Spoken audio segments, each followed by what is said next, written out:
आणि सर्व सर्व तेच आहेत. इथे उडी मारायची तिथे उडी मारायची हेच चाललेलं आहे राजकारण. पब्लिकला फक्त चिटवायचं आहे. हे काय येणार 2 महिन्यासाठी दुकानं उघडणार आपली आणि त्यानंतर इलेक्शन झाले की यांची दुकानं बंद होतात. सगळ्यांनी समजून घ्यावं की माणूस एखादा जेव्हा गोष्ट सोडून जातो तो स्वतःचा स्वार्थासाठी जातो, तुमच्यासाठी गेलेला नाहीये. तर मतदान करताना विचार करून मतदान करा. आणि हा जो अपक्ष उमेदवार आज उभा राहिलाय हा प्रत्येक जागी कुठे ना कुठे सगळ्या पक्षांकडे मिटिंगा करून प्रत्येक बीजेपी असो, राष्ट्रवादी असो या म्हणजे दुसरी राष्ट्रवादी असो कुठेही जाऊन तो फिरून आलेला आहे. 3 कॅन्डिडेट आहेत, ते पुरुष आहेत आणि एक आहे ती महिला आहे. तर लोकांनी सगळ्यांनी विचार करायला पाहिजे की त्या महिलेच्या पाठीशी सगळ्यांनी उभे राहायला पाहिजे. बाकीचं कामं तर झालेलीच आहेत, त्यांची चांगली कामं आहेत. आणि जे काही अपेक्ष उमेदवार वगैरे हे फॉर्म भरतायत हे त्यांना चॅलेंज करण्यासाठी वगैरे, तर काही नाही. हे तर 2 महिन्यापूर्वी मांडी लावून बसलेले होते. तुम्ही उमेदवार म्हणून उभे राहिलात ना, तर तुमचा पाठचा जो बॅकग्राऊंड आहे तो काय आहे तो लोकांना सांगा ना. तुमचा बॅकग्राऊंड माझ्याकडे एव्हिडन्स आहेत त्यांच्या बॅकग्राऊंडचे. तुम्हाला हवे असतील तर मी तुम्हालाही दाखवते. पेपर वगैरे माझ्याकडे सगळं रेडी आहे. तर त्यांनी कधी मला कोणी जनतेला दाखवायचे असतील तर मी केव्हाही दाखवू शकतो, ते माझ्याकडे आहेत.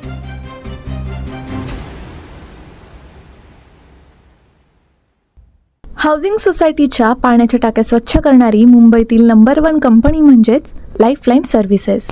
नमस्कार, मी तेजश्री. तुमचा साऊथ मुंबई न्यूज मध्ये स्वागत आहे. आज आपण आहोत वरळी विधानसभाचे 193 वॉर्ड मध्ये. तर इथे जाणून घेऊया इथल्या नागरिकांच्या समस्या काय आहेत आणि त्यांच्यावरती गेल्या काही काळात लक्ष दिलं गेलं आहे की नाही गेलं. आपण त्याच्यावरती आज त्यांचेच मतं मांडूयात, त्यांच्याशीच विचारूयात. स्थानिक म्हणून इथे काय काय समस्या फेस करतात आतापर्यंत? अजूनपर्यंत आम्हाला अशी कुठली समस्या इथे आलेली नाहीये की आम्ही फेस करण्यासाठी, कारण का आमच्या सौ हेमांगी वरळीकर ज्या नगरसेविका आहेत त्यांनी आतापर्यंत आम्हाला सर्व सोयी उपलब्ध इथे केलेल्या आहेत. तर अजूनपर्यंत तरी नाही झालेली आहे कुठलीही म्हणजे गैरसोय नाही आमच्याकडनं, म्हणजे त्यांच्याकडून आम्हाला कोणतीही गैरसोय नाही झालेली आहे.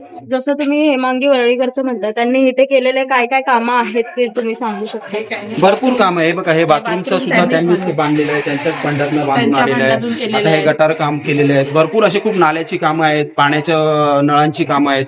भरपूर काही अशी चांगली चांगली कामं त्यांनी केलेली आहेत ना. आता तुम्ही एकंदरीत बघू शकता, आता महानगरपालिकेची निवडणूक आहे तर उमेदवार सगळे अर्ज भरतायत. आता महायुतीचे झाले, राष्ट्रवादीचे आहेत, काही अपक्ष सुद्धा उभे आहेत. तर तुम्ही त्यांना एका नव्या चेहऱ्याला संधी देणार आहात का? मॅडम, नव्या चेहऱ्याला संधी देण्या इतका असं आम्हाला वाटत नाही की मॅडमच्या समोर कोण कॅपेबल आहे. आम्ही बोलू शकत नाही, कारण का काय झालेलं आहे, कारण का मॅडमनी जे काम केलेले आहे त्यांनी आज एवढे वर्ष जे काम करतायत आणि त्यांची ही पोचपावतीच आहे आम्हाला, म्हणजे या इकडच्या नागरिकांना आणि सगळ्यांना माहिती आहे मॅडमच्या कामापुढे कोणीच येऊ शकत नाही. कारण का हे कसे उपरे आलेले आहेत. हे आज इतके दिवसानंतर जर इलेक्शन जेव्हा लागली तर 2 महिन्यांनी उगवतात, पण आज वर्षभर म्हणजे जेव्हापासून मॅडमची जी कामं चालू असतात ती असतातच चालू, नेहमीच चालू असतात. किंवा काय नाही काय त्यांचे कुठल्या महिलांचे प्रोग्राम असतात, काही आपलं खेळाचे प्रोग्राम वगैरे मॅडम घेतच असतात. हे काय येणार 2 महिन्यासाठी दुकानं उघडणार आपली आणि त्यानंतर इलेक्शन झाले की यांची दुकानं बंद होतात. बाकीचं कामं तर झालेलीच आहेत, त्यांची चांगली कामं आहेत. आणि जे काही अपेक्ष उमेदवार वगैरे हे फॉर्म भरतायत हे त्यांना चॅलेंज करण्यासाठी वगैरे, तर काही नाही. हे तर 2 महिन्यापूर्वी मांडी लावून बसलेले होते, बरोबर आहे. आणि मग आता कुठेतरी स्वतःचा स्वार्थ साधण्यासाठी, आपलं स्वतःचं काहीतरी चांगलं व्हावं हे बघण्यासाठी हे कुठेतरी त्यांच्या बुराया करणार बाहेर जाऊन की ह्यांनी काय केलं, कुठे छायाचित्र दाखवणार. कारण का आज 2.5 वर्ष झालेली आहेत. 2.5 वर्षामध्ये जे काही कामं आहेत ती आपल्या प्रशासनाकडे आहेत, कारण का नगरसेविकेचा त्यांचा टर्म हा 2.5 वर्षापूर्वीच संपलेला आहे. आणि कुठेही काही कामं असतील तर त्यांना हे स्वतःहून जाऊन म्हणजे BMC ला जाऊन स्वतःला सांगावं लागतंय, जोर जबरदस्ती करून त्यांना मागावं लागतंय. कारण का प्रशासन तिकडे आमचं नाहीये. आमच्याकडे होतं तेव्हा आम्ही हवं तशी मदत करत होते मॅडम सगळ्यांना. पण आता कुठेतरी जाऊन ही कुठेतरी नाव खराबीची लक्षणं चालू आहेत. पण एवढा विचार करावा, अपक्ष उमेदवारांनी पण विचार करावा, सगळ्यांनी की एक महिला आहे, जनतेने पण विचार करावा की आज समोर 3 कॅन्डिडेट आहेत, ते पुरुष आहेत आणि एक आहे ती महिला आहे. तर सगळ्यांनी विचार करायला पाहिजे की त्या महिलेच्या पाठीशी सगळ्यांनी उभे राहायला पाहिजे. कोविड काळामध्ये बघा, कोविड काळामध्ये आमची अशी हालत होती ना की आम्हाला घरातनं अगदी म्हणजे पूर्ण सील झालेलं, घरातनं बाहेर पडायची पण सोय नव्हती आमची. पण मॅडम आमच्या दारोदारी येऊन गल्ल्यात येऊन त्यांनी धान्यापासून तांदूळ गहू पासून सगळा पुरवठा आम्हाला केलाय. आणि कोणताही ताईने पूर्ण पुरवठा घर बसल्या केला. औषधांचं, सॅनिटायझर, पुन्हा रेशन तर 15 दिवसातून 2दा दिलंय आम्हाला. आदित्य साहेबांच्या नेतृत्वाखाली हेमांगीताईंनी खूप चांगलं आम्हाला कोविडमध्ये साथ दिली आणि त्याच्यासाठी आम्हाला हेमांगीताईच हव्यात. त्यांचं काम आम्हाला अपोरात आम्ही कधी सकाळी 5 वाजता किंवा रात्री कधी उठून आम्ही जरी त्यांना कॉल केला की आज इथे हे झालंय तिथे त्या स्वतः येतात. हा भले जे काही त्यांच्याकडनं जे काही त्यांच्या म्हणजे त्यांच्या आमच्या म्हणजे त्यांच्या नेतृत्वाखाली जे तयार झाले ते आज अपक्ष म्हणून उभे राहिलेत, पण ते त्यांची चूक आहे. उद्या त्यांना त्यांची चूक कळली तर ते त्यांच्या नेतृत्वाखालीच पूर्ण तयार झालेले आणि सगळ्यांनी समजून घ्यावं की माणूस एखादा जेव्हा गोष्ट सोडून जातो तो स्वतःचा स्वार्थासाठी जातो, तुमच्यासाठी गेलेला नाहीये. तर मतदान करताना विचार करून मतदान करा. आणि मुळात काय झालेलं आहे, हे आता जे काही उमेदवार जे अपक्ष उभे राहिलेले आहेत, हे फक्त ह्यासाठी आहे की त्यांचं म्हणजे दुकान कुठेतरी चाललं पाहिजे, म्हणजे काहीतरी पुढे काहीतरी चाललं पाहिजे. कारण का त्यांची आता त्यांच्या पक्षातनं हकलपट्टी तर झालेली आहे. त्यांच्या शाखा प्रमुख पदाचा त्यांनी राजीनामा तर दिला आणि त्यांची हकलपट्टी सुद्धा केलेली आहे, पक्षाने स्वतः केलेली आहे. आणि यांना कशी हवं असं ते आता असं बघायला गेलं तर खूप एव्हिडन्स आहेत. आज हेमांगीताई कुठल्या पक्षात गेलेल्या नाहीयेत, दुसऱ्या एकाच पक्षातून उमेदवारी करून आज एवढ्या वर्ष ते उमेदवार म्हणून निवडून येत आहेत. लोकांचा पण त्यांच्यावर विश्वास आहे. आणि हा जो अपक्ष उमेदवार आज उभा राहिलाय, हा प्रत्येक जागी कुठे ना कुठे सगळ्या पक्षांकडे मिटिंगा करून प्रत्येक बीजेपी असो, राष्ट्रवादी असो, या म्हणजे दुसरी राष्ट्रवादी असो, कुठेही जाऊन तो फिरून आलेला आहे. आणि मुळात कॅपेबल कसा असावा, जरी अपेक्षा उमेदवार आहे त्याला आम्ही विश्वास ठेवला तुझ्यावर, पण तुझं काय आहे, कर्तृत्व काय आहे तुझं, आणि पुढे जाऊन त्याचा पाठचा बॅकग्राऊंड बघा तुम्ही काय आहे. तो बॅकग्राऊंड ज्या दिवशी तुम्हाला सगळ्यांना जनतेला कळेल की तुम्ही स्वतःहून विचार कराल की आपण चुकीच्या माणसाला साथ देतोय, बस एवढंच. आणि एखाद्याचं राजकीय जीवन संपवणं, हे सगळी कूटनीती करणं, हे अपक्ष उमेदवाराचं त्या काम चालू आहे. तर आम्हाला दिसतंय. आणि जर आपल्याला महाराष्ट्रामध्ये जर आपल्या मराठी माणसाला आणि इतर सगळ्या लोकांना जर व्यवस्थित राहायचं असेल तर आपल्याला हे ठाकरेकडनं जे आमच्याकडनं म्हणजे विधानसभेमधनं ज्या मॅडम आमच्या आहेत नगरसेविका सौ हेमांगी हरीश वळलीकर, यांना खरंच आमची खूप इच्छा आहे, सर्वांची म्हणजे इच्छा आहे की त्यांना निवडून द्याच. भरपूर मॅडमची कामं असल्यामुळे पण, आणि मॅडमने अहोरात्र मेहनत केलेली आहे, प्रत्येक गोष्टीत केलेली आहे. आज तुम्ही रात्री फोन करा, 7 वाजता फोन करा, म्हणजे 12 वाजता फोन करा, कधीही केव्हाही फोन करायला जावा त्यांना, ते अहोरात्री मदतीला धावतात म्हणजे धावतातच. पण हे उगाच कारण काही लोक येतात, हे समाजकंटक लोक असतात हो, बाकी काही नाही. येणार आपल्या स्वतःच्या स्वार्थापोटी, म्हणजे काहीतरी काय ना काहीतरी कारण शोधून म्हणजे त्यांचं नाव खराब करणं. अहो, ते पक्षात जेव्हा अपक्ष उमेदवार होते ना, ते पक्षात असताना पण त्यांची नावं खराब करत होते. तर याचा कारण का, की एक कुठेतरी त्या मॅडमचं नाव खराब व्हावं आणि लोकांना जाऊन सांगायचं की बाबा ह्यांनी काय केलं काय नाही केलं. भरपूर काही केलंय मॅडमनी, बघायला गेलात ना तो गल्लोगल्लीत जाऊन तुम्ही विचारा मॅडमनी काय केलंय. आणि आज तुम्ही जर 2 महिने फक्त एक नोटीस पिरियड आला म्हणजे तुम्हाला इलेक्शनची वेळ आली, इलेक्शनच्या वेळेसाठी त्या मॅडम वाईट झाल्या तुम्हाला. मग इतके दिवस तर तुम्ही एकत्रच होतात आणि आज कुठले तरी छायाचित्र दाखवतायत कुठले सोशल मीडियाला वगैरे की गटारं साफ केली नाहीत. बघा, आता आपल्याला परिवर्तन घडवायचं आहे. माझं म्हणणं अपक्ष उमेदवाराला एकच आहे की तू एक दिवसात तो गटार साफ करायला जाणार आहेस का? आता तर प्रशासन आपलं नाहीये तिकडे, मग तू कसा गटार साफ करणार आहेस? बरोबर आहे. आज एवढे दिवस तर करतच होते ना मॅडम सगळ्या, तुला काही चुकीचं काय वाटलं? आज जे हे अपक्ष उमेदवार उभे आहेत ते 2 महिन्यापूर्वी उद्धव बाळासाहेब ठाकरे ह्या गटाचे शाखा प्रमुख होते. 193 शाखेचे शाखा प्रमुख होते.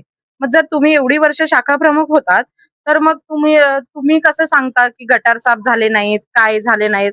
ह्याचा अर्थ तुम्हीच लोकांपर्यंत पुढे पुढे होत होतात ना, म्हणजे तुम्हीच कामं पूर्ण करून घेतली नाहीत नगरसेविकेला सांगून. बरं, ते ठीक आहे, तुम्ही उमेदवार म्हणून उभे राहिलात ना, तर तुमचा पाठचा जो बॅकग्राऊंड आहे तो काय आहे तो लोकांना सांगा ना. तुमचा बॅकग्राऊंड माझ्याकडे एव्हिडन्स आहेत त्यांच्या बॅकग्राऊंडचे, तुम्हाला हवे असतील तर मी तुम्हालाही दाखवते. नक्की तुम्ही कोणत्या संदर्भात बोलताय? काय त्यांचे जे त्यांची प्रॉपर्टी कशी आली, त्यांची प्रॉपर्टी कशी एवढी आहे, त्यांनी कुठे काय केलं, आणि तुम्ही ज्या पक्षाला तुम्ही अपक्ष उमेदवाराला ज्या निवडून देणार आहात तो निवडून आल्यावर आपल्यासाठी काम करणार आहे की कुठल्या अजून पक्षासाठी काम करणार आहे, ते तुम्हाला एव्हिडन्स दाखवू इच्छिते. पण ताई, जे तुम्ही एव्हिडन्स दोघंही बोलताय, नक्की कोणत्या संदर्भात बोलताय? काय नक्की मूळ मला कारण कळू शकतं? कसं आहे आता म्हणजे आता ह्याची सिच्युएशन अशी आहे ना की आपला जर मराठी माणूस निवडून नाही आला तर एक असं होईल ना की राज्य पूर्ण दुसऱ्यांचं होऊन जाईल. मुळात मॅडम बोलत होत्या त्या संदर्भात मी पुढे बोलू इच्छितो. एव्हिडन्स म्हटलं तर मॅडम कसं आहे, त्यांची आता एवढी प्रॉपर्टी कुठनं आली त्यांच्याकडे? जर तुम्ही अपक्ष उमेदवार आणि फक्त शाखा प्रमुख होता हो तुम्ही, बाकी काय नाही हो. शाखा प्रमुखच होतात. आता फक्त 2-2.5 महिने झाले तुम्ही बाहेर निघाला आहेत का ते स्वतःच्या स्वार्थापोटी एक पक्षाचं तिकीट नाही मिळालं म्हणून, बाकी काय नाही. पण आजपर्यंत उद्धव साहेबांनी आदित्य साहेबांनी खूप त्यांच्यावर सपोर्ट केलेला होता. त्यांच्यासाठी भरपूर काय करत होते. हेमांगीताई स्वतः स्वतः सुद्धा त्यांना सपोर्ट करत होते. आणि एव्हिडन्स म्हटलात तर मॅम, आज ते जाऊन दुसऱ्या पक्षात जाऊन आले आहेत. दुसऱ्या पक्षात ना हे सगळे एव्हिडन्स आहेत. अजून भरपूर काय त्यांची प्रॉपर्टी एवढी आज एवढी बोलाल तर एखाद्या सामान्य माणसाकडे एवढी प्रॉपर्टी नको आहे. ते त्यांचे पेपर बरोबर आहेत. अजून काही त्यांनी कृत्य केलेले आहेत बाहेर, हे त्यांना सुद्धा माहित आहे त्यांनी काय केलं आणि काय नाही. बस अजून काय असं बोलायला गेलो तर ते पेपर वगैरे माझ्याकडे सगळं रेडी आहे. तर त्यांनी कधी मला कोणी जनतेला दाखवायचे असेल तर मी केव्हाही दाखवू शकतो, ते माझ्याकडे आहेत. आणि पूर्णपणे मी ते जनतेकडे म्हणजे जनतेला दाखवायचे माझ्याकडे पूर्ण प्रूफ मी ठेवलेले आहेत माझ्याकडे. तुमचं पाणी दिसतं स्वच्छ, पण आहे का खरंच सुरक्षित? घाण, बॅक्टेरिया आणि साचलेली शेवाळे टाकीतून पिण्याचं पाणी रोज तुमच्या घरी पोचतं. मुलांचं आरोग्य, वृद्धांची तब्येत सगळं या पाण्यावर अवलंबून आहे. म्हणूनच पाण्याच्या टाक्यांची वेळेवर स्वच्छता ही निवड नाही, गरज आहे. 22 वर्षांचा अनुभव, आधुनिक साधनं आणि शुद्धतेची हमी. आरोग्याला प्राधान्य द्या आणि टाकीची जबाबदारी आमच्याकडे सोडा. लाईफलाईन सर्व्हिसेस, सुरक्षित पाण्याचं सुरक्षित नाव.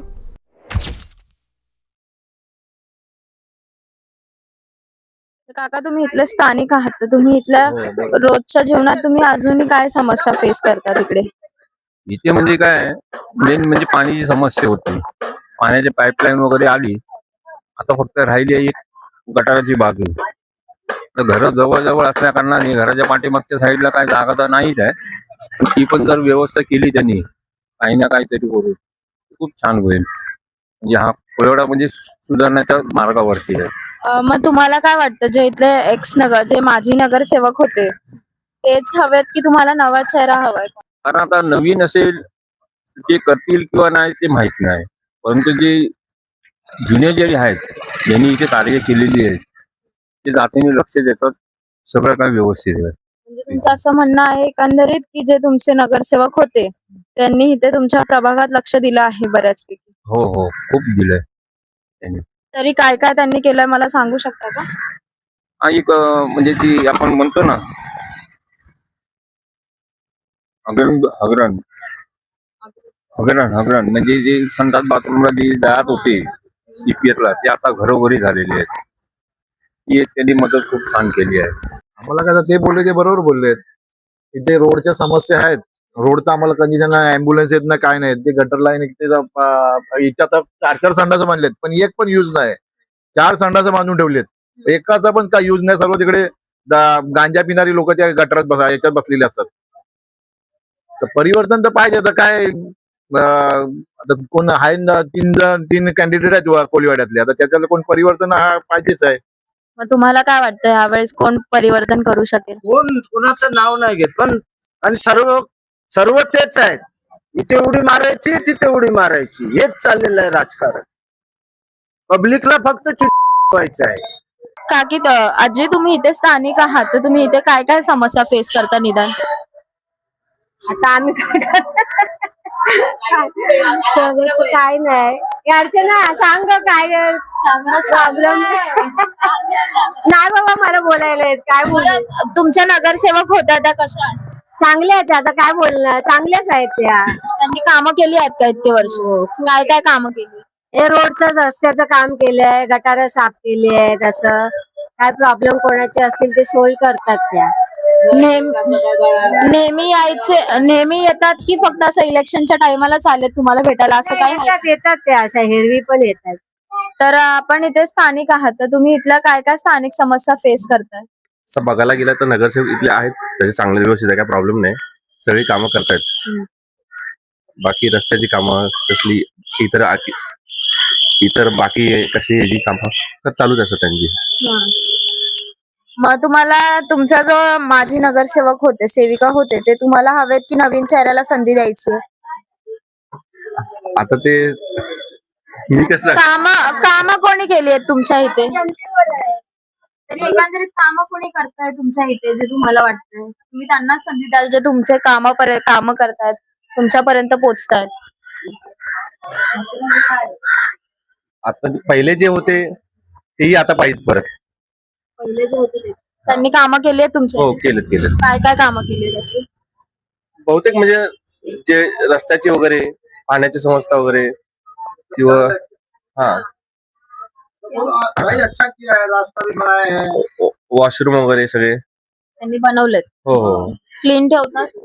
हा Clean असतात. हो त्यांनी माणसं ठेवली त्यांनी. म्हणजे त्यांनी एकंदरीत तुमचं असं म्हणणं आहे की त्यांनी कामं केली आहे. हो हो तुम्हाला नवीन चेहऱ्याला संधी नाही द्यायची, जे आहेत त्यांना हवंय हो हो असं म्हणणं आहे. हो महानगरपालिका निवडणुका आता जाहीर झाल्या आहेत आणि तुमचा आवाज लोकांपर्यंत पोहोचण्याची हीच योग्य वेळ आहे. आजच्या डिजिटल युगात पॉडकास्ट हे सर्वात प्रभावी माध्यम आहे, जिथे फक्त बोलणं नाही तर तुमचा विजन लोकांपर्यंत पोहोचतोय. तुमची विचारधारा स्पष्ट मांडता येते, मतदारांशी थेट कनेक्शन तयार होतंय आणि डिजिटल प्रचाराला मिळते मजबूत सुरुवात. रोकटोक महाराष्ट्र या सदरवर तुमचा मुद्दा, तुमचं मत आणि तुमचा आवाज थेट जनतेसमोर.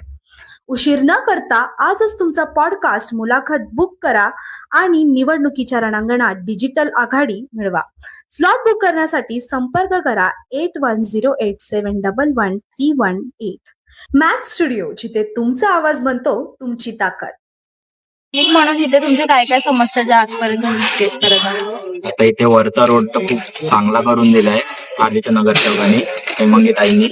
तर आता खालचा रोड तर स्वतःचीच माणसं आता अडवतात, तर काय बोलणार. खालचा रोड होऊनच देत नाही. ते आता बघू शकतात अर्धा रोडचं काम केलं, अर्धा रोडचं कामच करून देत नाही. त्यांना खालूनच जायचं, वरच्या रोडने जायला प्रॉब्लेम होतो कोल्हापूर मधून. परत कोण कोण बोलतं घंटा गाडी येत नाही, ते 10:15 रात्री येते. दोन्ही रोडला पण येते, 10:15 रात्री येते. परत सकाळी 10 वाजता कचरा गोळा करायला येतात बायका. बोला बोला, तुम्हाला काय वाटतं समस्या काय? मला पार्किंगची थोडीशी समस्या आहे. रस्त्यावरच गाड्या लावून जातात, परत ते हँडल लॉकच करून जातात. परत त्याच्यामुळे त्रास होतो कोणाला कधी कधी. मग या सोडवत नाहीत का तुमचे जे कोणी नगरसेवक होते ते? ते कसं बोलणार, ते बोलतात ते दरवेळी मीटिंग घेतात दर महिन्यातून एकदा की पार्किंगचं बघा. अँब्युलन्स येत नाही, हे नाही येत. तर ते पहिला हा करतात, नंतर तसेच पुन्हा तेच पार्किंग लावून जातात. लोक हा करतात, आम्ही तुमचे हे करू, सपोर्ट करू, आणि स्वतःच गाड्या लावून कसे पण जातात. मग तुमचं एकंदरीत असं म्हणणं आहे की जे नगरसेविका होते त्या करतात काम आणि लोक सपोर्ट नाही करत? हो होत आहे. आणि ते थोडंसं अपोजिट ऐकायला भेटतंय की नगरसेविका सपोर्ट कामच नाही करत आहे. मग तुम्ही त्यांच्याबद्दल काय म्हणता? त्यांच्यासाठी एकच बोलू शकतो की स्वतःच आपल्या नगरसेवकाला खाली पाडण्याचा प्रयत्न करतायत. तुम्हाला काय वाटतं आता जे नगरसेविका होत्या त्यांना संधी दिली हवी की एका नव्या चेहऱ्याला परत संधी द्यावी? जो काम करतोय तो जनतेतून निवडून येणार. मग त्यांनी काम केलंय, मग ते पुन्हा निवडून जाणार. कोण तुमच्यासाठी कोण काम करतं? हेमंगी ताई वळवीकर. दुसऱ्यांना संधी नाही द्यायची. आता मी तुम्हाला बोललो काय, जे कामं करतायत, जी कोळीवाड्यातली लोकांची समस्या पुरवतायत, मग ऑब्विसली त्यांनाच आपण मत देणार ना आम्ही. तुम्हाला काय वाटतं, तुम्ही ह्याच्यासोबत सहमत आहात का? हा, आम्ही सहमत आहे. आमचे ते हेमंगी ताईंनी खूप सारी कामं केली आहेत. काय काय कामं केली सांगू शकता का? हा, आमच्या मंदिराच्या नूतनीकरणासाठी फंड दिलेला, रस्त्याची दुरवस्था दूर केली त्यांनी. खालच्या रस्त्यावरून लोक जातात, ते बांधकाम चालू होतात, परंतु लोकांना जायला प्रॉब्लेम होतो वरच्या साईडनी. त्यामुळे त्यांनी दुसऱ्यांवर आरोप लावतात, त्यांच्यावर कामं नाही करत. आणि वन शाखा प्रमुख असून सुद्धा आता उभे राहिले बाबू कोळी, आधी अपक्ष सिटीकर. त्यांनी त्यांच्या प्रोफाईलवर खालच्या बी साईडची हे कचऱ्याची वगैरे दाखवतात. स्वतः पदाधिकारी असून ते कामं पूर्ण करू शकत नाही, तर आता उभे राहून कसे काम करू शकतात. महापालिका निवडणूक लढायची आहे, मग प्रभागासाठी तुमचं विजन काय? तुम्हाला ही निवडणूक का लढायची आहे? साऊथ मुंबई न्यूज चॅनलवर देता येईल याच प्रश्नाची उत्तरं. माझा प्रभाग माझा विजन, मुलाखतीचा स्पेशल शो. मुलाखतीची वेळ 20 ते 30 मिनिटं. अद्ययावत स्टुडिओ आणि 2 कॅमेरा सेटवर होईल रेकॉर्डिंग. मुलाखत साऊथ मुंबईच्या सर्व सोशल मीडिया अकाउंटवर प्रसारित केली जाईल. अधिक माहितीसाठी संपर्क साधा 8108711318 या क्रमांक नंबरवर. जे वाटतं तुमच्या समस्या पूर्ण होत आहेत का इथे, तुम्हाला त्यांना सपोर्ट करायचं, नवीन सरांना संधी नाही द्यायची, कारण का त्यांनी कामं केले आहेत असं तुमचं म्हणणं आहे. हा, मी म्हणू शकतो कामं तर करत असतात, कुठे ना कुठे छोटा मोठा इव्हेंटला येतच असतात इमागितर. पण बाकीचे पदाधिकारी असून सुद्धा प्रत्येक विभागात पदाधिकारी आहेत, त्यांच्या हातात ती कामं दिलेली आहेत त्यांनी. पण नंतर आता जे अपक्ष उमेदवार आहेत 2-3, त्यांनी त्यांच्या हातात पद असून सुद्धा त्यांनी ती कामं फुलफिल नाही करत, तर आम्ही त्यांना कसं चान्स देऊ शकतो आपण.